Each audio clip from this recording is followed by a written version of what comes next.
retrouve enfin sa place. Après des années de restauration, le martyre de Saint-Symphorien révèle à nouveau ses couleurs et ses traits. Des détails abîmés et oubliés par le temps et par les nombreux voyages du tableau à travers l'Europe pour des expositions. La toile a aujourd'hui 185 ans. Chaque fois que la toile voyageait, elle était roulée, le vernis se craquelait, on en remettait une couche et le jaunissement et l'épaississement des vernis faisaient que la toile devenait illisible et qu'on perdait beaucoup dans les détails et que les couleurs étaient totalement altérées.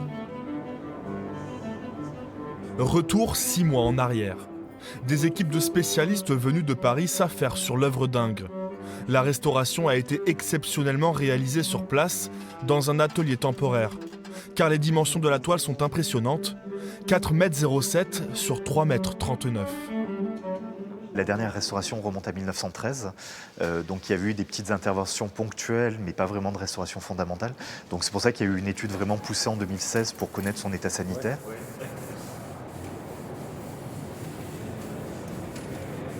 Donc c'est l'étape du nettoyage, donc c'est, je dirais, une des premières étapes de la restauration après l'étude préalable.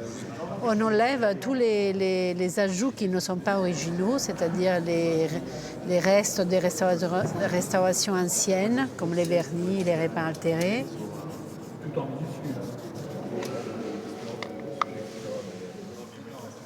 Donc là, on met on fait après le nettoyage, on met du white spirit pour donner une idée de l'aspect de la matière une fois le tableau verni. Donc ça permet de saturer les couleurs et d'avoir une meilleure vision de l'état de la peinture. Plus de 2 ans et demi de travaux, car la température doit être adaptée pour retirer les vernis, impossible à faire pendant l'hiver.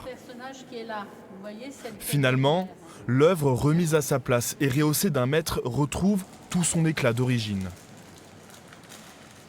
L'amoncellement des figures, qui a beaucoup été reproché à Ingres d'ailleurs, en second plan de la scène, était devenu illisible. Et on a pu ainsi lire toutes ces figures, y compris celle d'Ingres qui s'est portraiturée en autoportrait sur le côté gauche de la toile.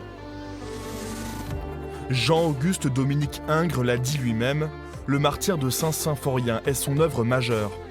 7 ans de travail qui s'achèvent en 1834, ici, dans la cathédrale d'Autun.